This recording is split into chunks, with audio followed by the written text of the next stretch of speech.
share something with you. The thing like that came to my head to Shavuos. I don't know if it's my own. I don't know if I heard it. If I did hear it, then tell me.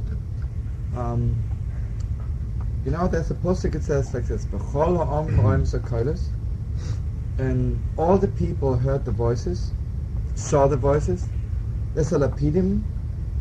They saw the voices. They saw the fire. Those, how would you say lapidim in English? It wasn't fire, just like fire coming out. Brimstone.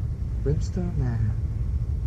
Brimstone, lapidim. Lapid means torches, you know, fires. Let's call a shofar and the blowing of the trumpet. So, I don't know, second night Shavuos, I thought of it. It's so good that if it's my own, it's the greatest. And if it's not my own, then I humbly say it's someone else, but I don't know. When I thought of it, I thought it's tremendous. So like this. V'chol ha'am ro'im zakolos, they saw the voice on Mount Sinai. V'es ha'lapidim, and they saw the fire of Auschwitz. All the fires we're going through. V'es kol ha'shofar, and the blowing of the great trumpet. That means if you are a Mount Sinai person, you just got to see the whole picture. You know, we became people on Mount Sinai. This isn't it, you know. At the moment you want to be a Jew, you have to connect yourself to the whole thing. God's voice on Mount Sinai, in the fires we go through, but ultimately you have to hear also the blowing of the trumpet. Otherwise you're also not a good Jew. The whole thing. You have not only just to hear it, you have to see it. You have to see it. Otherwise you don't know. Otherwise you don't understand what's going on. You know what I said to someone? I said maybe there are great prophets with their eyes, but today we need prophets with ears. It's not enough to see, you know. You gotta hear, you know.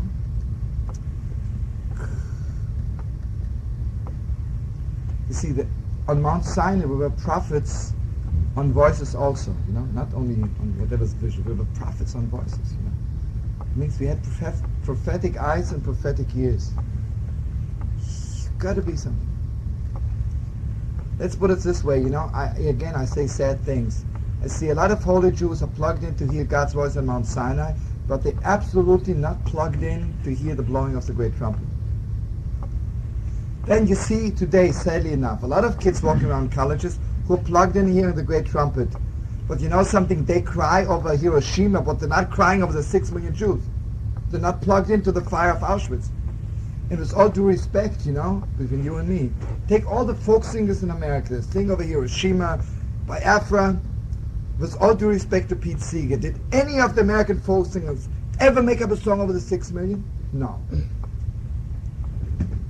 And us Jewish kids are silent, right? We're wiping off our long noses and we're silent, talking about peace. Because nobody plugged them in properly, you know. It's heartbreaking, you know. Most of our Jewish kids, they have no character whatsoever. They're holy souls. They're plugged in to the blowing of the great trumpet. It's true, you know. But sometimes it's heartbreaking how little character they have. You know? Nothing. They walk on all four. Mamish walk on all four and lick the dust of other people, and then they kick them in their mouth and they still lick them. And you know something? The non-Jewish world can't stand anymore licking Jews. They're sick and tired of it. I hate to tell you bad things because of some. Hope some of you will be forgiving me. I met this Reform rabbi, so he looks at me, but not the new Reform rabbi is already a good man, but the old-fashioned Reform rabbi, you know, he looks at me, and someone introduced me to him, so says to him, this is Rabbi Carlebach. He looks at me, you know, you could hear his voice, he's trained for funerals, so he says to me, you are a rabbi too? I say, brother, maybe you are a rabbi too, you know, rabbi too, you know.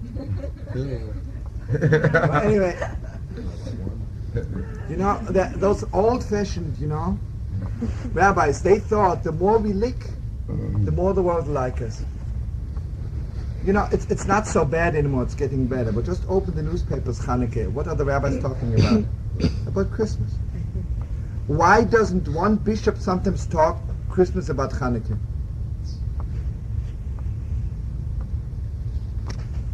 You know something? One great, I heard it was announced in the New York Times. The rabbi starts a speech like this: Kol Nidre Night. Kol Nidre Night. Once a year, Yiddelach coming to shul want to be a little bit Jewish.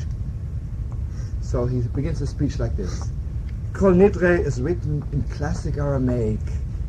He says this is a language which was Jesus addressed his apostles. This is very sweet. I have nothing against Jesus. But once a year, Yom Kippur night, you're coming to shul and you cannot stop being a guy. You should have taught, you know. And what do you think? Now, I'll tell you something very strong. This rabbi has 2 children. It's unbelievable. You know? One of them just converted and became something else because after his father. The other one was so disgusted with his father, he decided, maybe I'll find out what a Jew is on my own. You know? He went to Jerusalem, and he's living now in Meishor, has long payas. You know? So his father is like this. The other son who converted, you know, still, you know, his father's proud of him, you know. But remember, the other one was in Meishor, his father kicked him out from the house.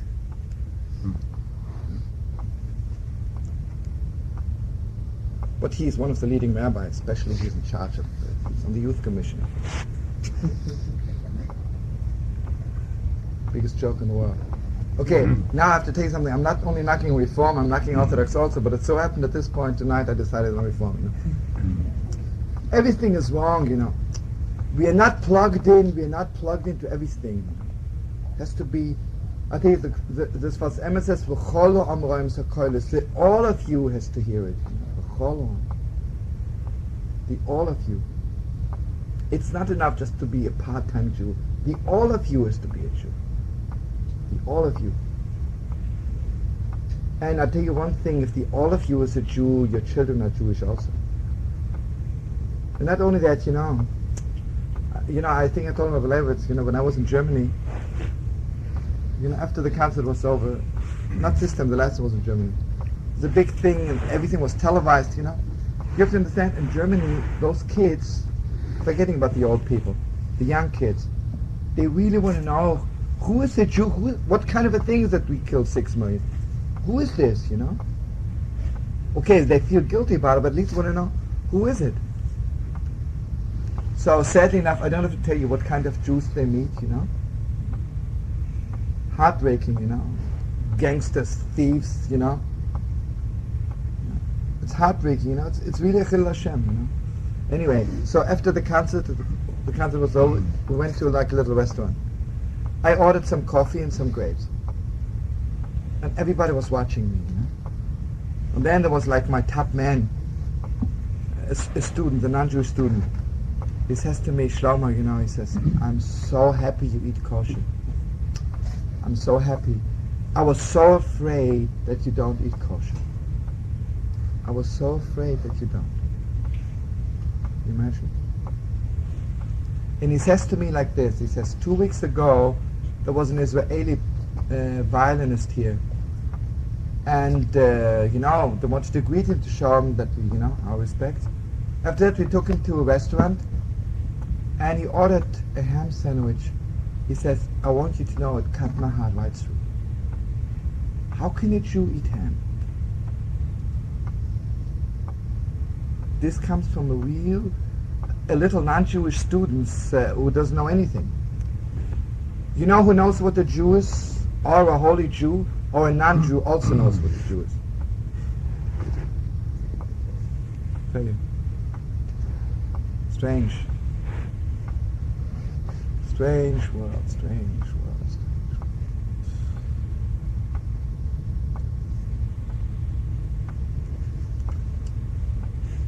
You know, again, you know, it's so heartbreaking because you talk to some good rabbis, holy Jews, and they're not, and they think we can still live in a world without non-Jews. We're living in a world where we have to bring the message. You know, I'll tell you something else with that Jew, something very strong. The Gemara tells us that before God gave us a Torah on Mount Sinai, He asked the whole world to accept the Torah. They didn't want to. The only ones who came were us Jews. So the question is, the deep question is, I mean, God offers, let's say, the Chinese the Torah, and they say, no, God knows before what they're going to answer. And there are thousands of answers. But I put it simply like this. You know what kind of a Torah God gave us? You know, whatever God does, He does always, you know. It's not that before Mount Sinai God was begging the world, can you please receive it? He's still begging. That means when I receive the Torah on Mount Sinai, I become God's voice to the world. Will you please receive the Torah? Because you know, on a yeshiva's level, I would say the chefza of Torah is that you have to ask the world. You know, this is the chefza of Torah. If I receive the Torah and I say, you know, damn the world, I don't hear God's voice either. And we never had a chance. You know, for 2,000 years we Jews were not heard. That's the truth. The world wanted to kill us. They didn't want to hear us. Right now, the world wants to hear us. They really want to hear us. But they don't want to come to shul and hear about Christmas. They have this enough in their own churches. They want to come to shul, they want to know what Hanukkah is. And you know, when we talk Pesach, what do most rabbis talk about? Freedom. Freedom they hear somewhere else. They want to know what Pesach is. You know what I said to this Pesach? I said something very strong. You know who needs freedom the most? Freedom. The idea of freedom is so crippled and so enslaved. Pesach needs freedom. We got to make Pesach free again because we made it disgusting. You know, has no taste anymore. It's completely tasteless already. What are we making out of Shabbos? A little Sunday, right? A day of rest. Going to the beauty parlor, playing golf, and everybody says this is the day of rest. It's not a day of rest. Absolutely not. It's called Yomed Nishmose. It's the day when my soul speaks to me. Where does it say rest? You know what means Shovas Vayinofash? Shovas means he returned to his roots. Vayinofash, and he returned to his soul. Vayinofash. Vayinofash means he put a nefesh into it. He gave the world a soul. So we think on Shabbos I'm resting. I'm resting, I'm stopping from all the things I don't have to do, or from all the unimportant things, you know. Shabbos, one day a week, I know I have a soul, and I'm putting a soul back into my life. Sure, I'm resting from business, but it's not the day of rest because this isn't where it's at. And today it's unbelievable. The world is so hungry for a soul, you know. The world realizes one thing, that science only destroys the world, you know. Literature, due respect to all the books, the Germans read all the books in the world and they're still killed, you know. And in Washington, a lot of people, they know every bestseller in the world, they know Reader's Digest by heart, and they don't give a damn about people who will be killed. So reading books doesn't help. You can have a PhD in medicine and swear you'll help all the people when you still go out and kill and don't give a damn. I spoke to a great doctor. He tells me the truth is that 97% of all operations could be avoided. But they make more money on operations, so they don't mind cutting a few people. He says 97%. It's a great doctor without mentioning names, you know. And he wants to start a new movement against operations. So, you know, so the mamish, right now, you know what they made out of him? He can't get a job. He's a male nurse now. Because he can't get a job as a doctor because they banned him. One of the greatest doctors in the world, without mentioning names. So this doesn't help. So the world knows there has to be something. The world is waiting for a soul. Shavas vayinofash. So here the world thinks that maybe we Yiddelach know the secret. You know, the world is looking for us. You see, you can kill a body, you cannot kill a soul. Obviously we have a soul because the world is killing us for 2,000 years, we're still here. That means we are soul people. So they come to us and they tell us, okay, Yiddelach, can you sell me a little bit soul? But they want to hear it. They really want to hear it from us. And they cannot understand what we are waiting for. And our children want to hear it too, you know.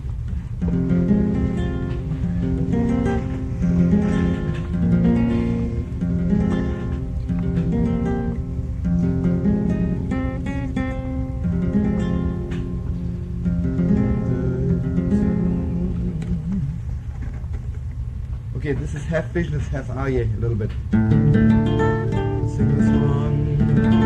Come back, we need your love. Come back, we need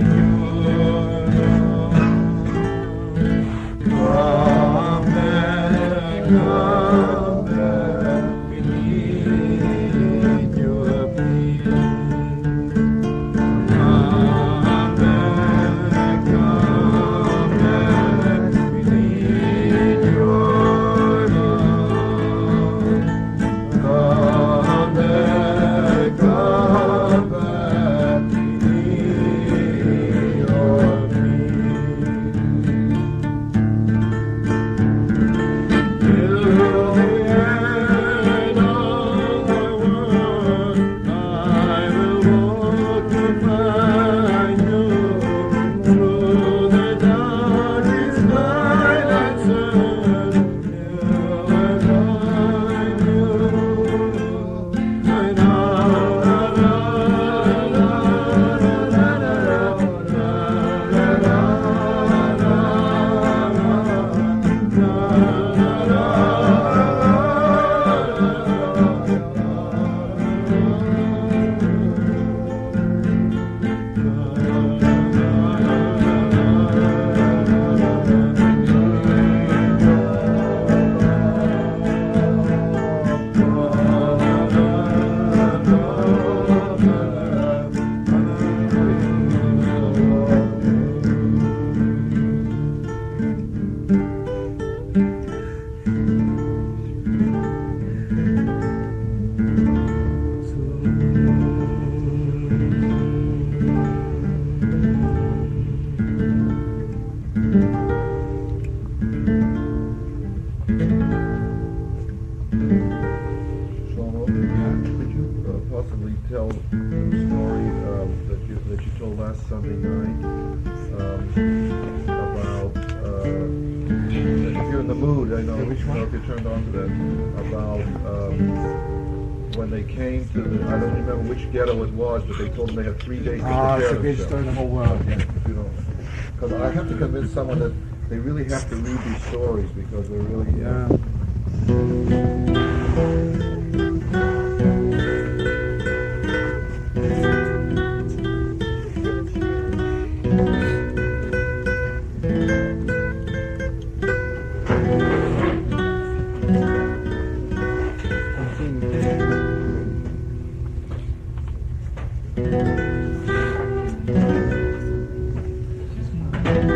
Okay, let's sing this one first. La, la, la, la, la,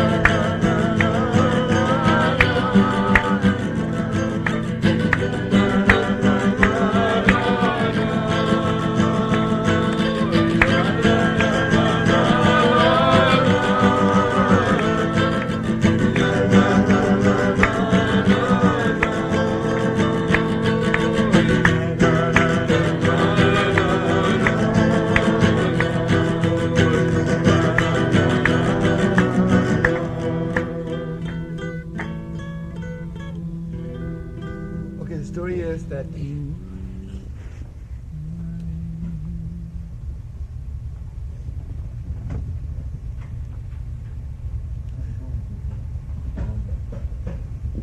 know, I have to tell you something very deep, friends. You know, it's I always feel it very strong whenever I tell stories about the 6 million, you know.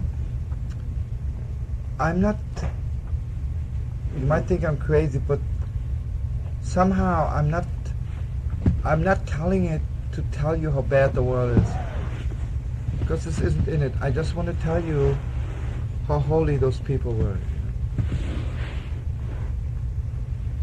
Because if you ever want to save the world, it is only by telling the world how strong people were despite all the evil. So I have to tell you how evil the world is also in a certain way, but this isn't the point. The point is how strong people can be completely surrounded by evil. People can be in hell and make their own heaven. This is what it is. Anyway, the story is that in Zalishitz, it's unbelievable, a little Hickton Zalishitz, and there were exactly 1,000 Jews left. So the Nazis told them that, most of the selections were always done on Shabbos, So they said that Shabbos, 12 o'clock, they have to be in the marketplace, and they told them, Auschwitz, we're taking you to Auschwitz, a beautiful city, and everybody has their own radio, and all this stuff. Everybody, take everything you have, don't leave anything behind. Take all your money and everything, Make sure you bring all your money. And all your belongings, and be on the marketplace 12 o'clock. Okay, the Yiddelach were not that stupid anymore. They knew Auschwitz is not the summer vacation. And they also knew that tell us to bring all our belongings, just so they won't have to search for it after that. We're coming to the marketplace. They throw us into a station wagon, drive us off to the train, and that's it. They weren't stupid anymore. But anyway, they made a meeting in the synagogue, and they just wanted to, they were thinking, what should we do those 3 days? What should we do? We have 3 days. So, the rabbi there, he gave a big speech, and the president, but they weren't completely plugged in. And there was a little Yidele, a tailor. He was called Yochanan, the Hinkedicke tailor, the Hinkedicke Schneider. He was the limping tailor. And somehow everybody had a feeling about him that he is one of the Lamed Vov Tzaddikim. He's one of the 36 hidden people, but somehow, and I guess even Lamed Vov Tzaddikim, there's a time to speak up. And this little Yochanan, who never opened his mouth, suddenly got on the beamer and said to the people, what do you mean what we should do for 3 days? We have to celebrate. If there was ever a time for a Jew to celebrate, it's right now. Because he says, is anybody here who would like to be one of them? Anybody here would like to stay alive, remain alive, and become one of them? No. I'd rather die 1,000,000 times than be one of us.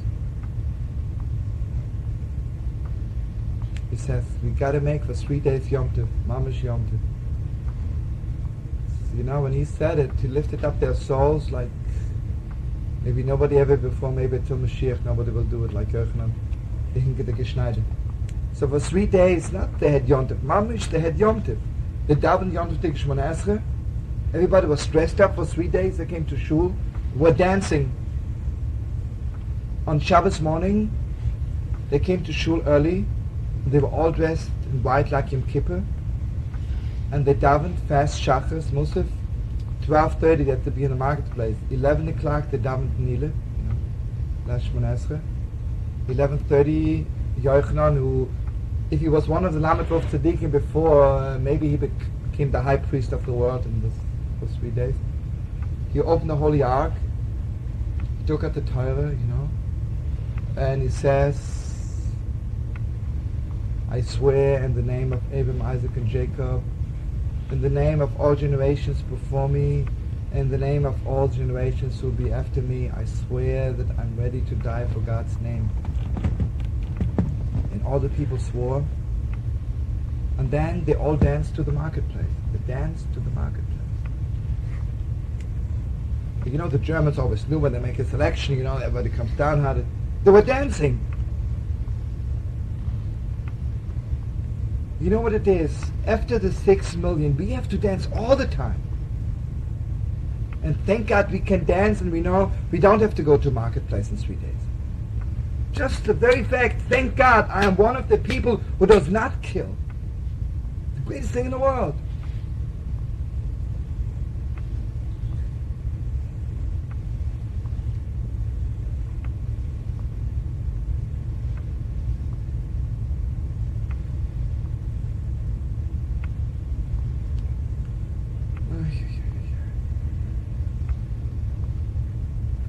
I want to share something with you. I told it already to Rabbi Leibowitz, but Anyway, it just came to my head. You know, Pesach, without getting into a long thing, there's a pasuk, it says, Ani Rishon v'ani Achron. God says, I'm the first and I'm the last. So there's a medrash. The medrash says like this. What do you mean God is the first and God is the last? God says, I am with the first and I am with the last. So I want to share this with you. I told you Rabbi Leibowitz already. Maybe he told it to you already. I took just as an example as the first Jew and the last Jew, Koznitz. In this one town, Koznitz, there was a big rabbi who was the Holy of Holiest, and also there was a mayor, a Jewish mayor. But anyway, he was converted, because in Poland you can become a mayor of a city if you're a Jew. He converted, became a Catholic, hit it very big. Okay. Let me first tell you the story of the first Jew. In Koznitz, there were 4,000 Jews.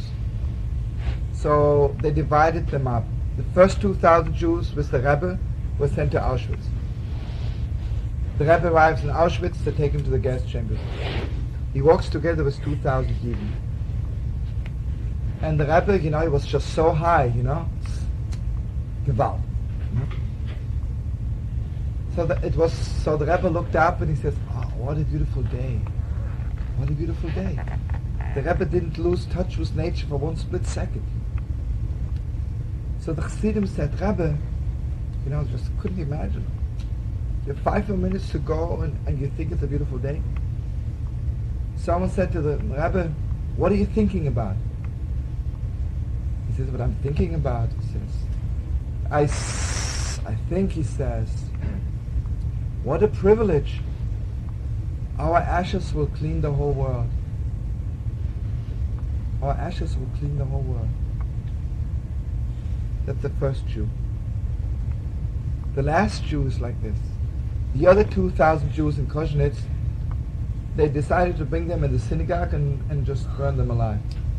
Everybody was in that synagogue, and this is told by an eyewitness who happens to be jumping out of the window in the last moment, and he took off. He's living now in Israel. He was there. He says everybody was there, and there was a little fire burning on the beaming, in the middle of the shul. And suddenly we hear like they're beating somebody up, and they drag in Nebuch, this little convert, this little Yidale, this mayor. And the Nazis are beating him up. He's just completely covered with blood. He's half dead already. And they tell him each time they hit him, they say, okay, say I'm not a Jew, we let you go. He doesn't say it. Shh, bang. He says again, say I'm not a Jew, I'll let you go. He wouldn't say it. This little low last Jew was so strong, can you imagine? Finally they drag him up all the way to the bima, and one Nazi takes out the Torah, and he says to him, if you throw this in the fire, I'll let you go. So he says, with his last strength, he says, this is the holiest thing in the world. How could you have thrown it in the fire? Now listen, friends, to this unbelievable height this little Yidala reached in a few minutes. You know what they did? They took the Torah and this little mayor, and together they threw them in the fire. Which is the highest level that you can possibly reach. Can you imagine? The last Yidala, Holy of Holiest. How much the Holy of Holiest? That means he had it with him all the time. There was just nobody there to bring it out.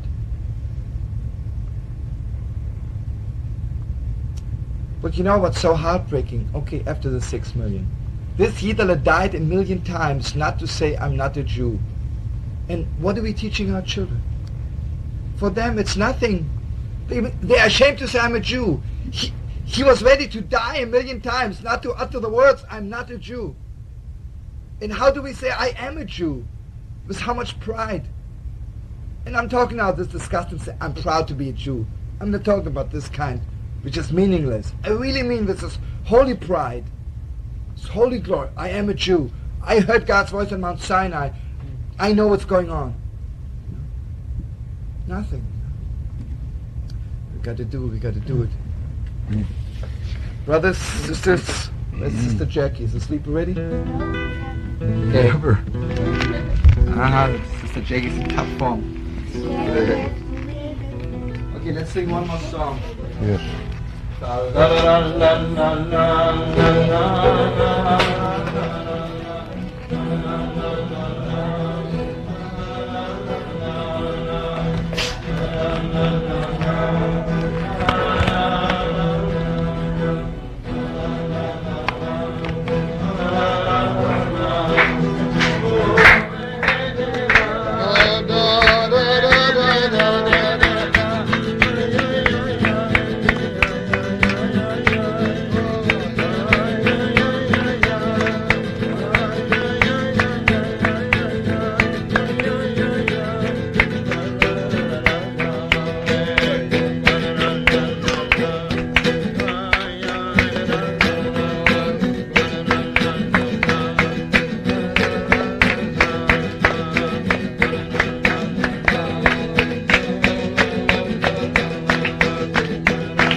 Thank you, holy water carriers.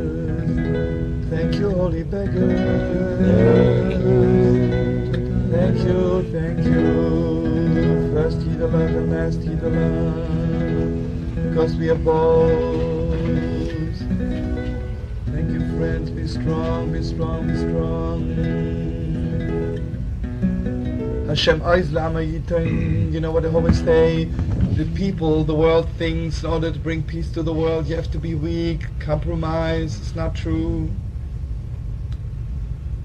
To make war you compromise. To bring peace you have to be strong like a lion. Hashem Oiz La'ama Yiten. Hashem Yibarach Lama V'Sholem. Not weakness, not compromising. Strong to the utmost. There can't be any other way. This is how it has to be. There has to be peace. Strongest strength, holy strength. Listen, when I love somebody and I'm fighting with them, I'm weak. How can you fight with someone you love? If I'm strong on what I believe in, if I'm strong on loving, I'm not fighting.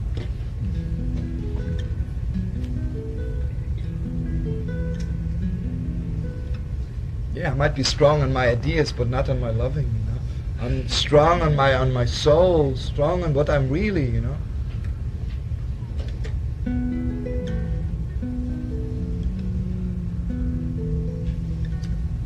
I'll tell you something, then we gotta go. I hate to leave you, you know. I'll tell you a way out story, you know. Reb Nachman Breslover, teaches us all the time that we are born to learn a new song. Did I tell you the story about the new song? Yeah. We are born, you know the story? We are born to learn a new song, So he says when you come up to heaven, the first thing the angels ask you, did you learn a new song?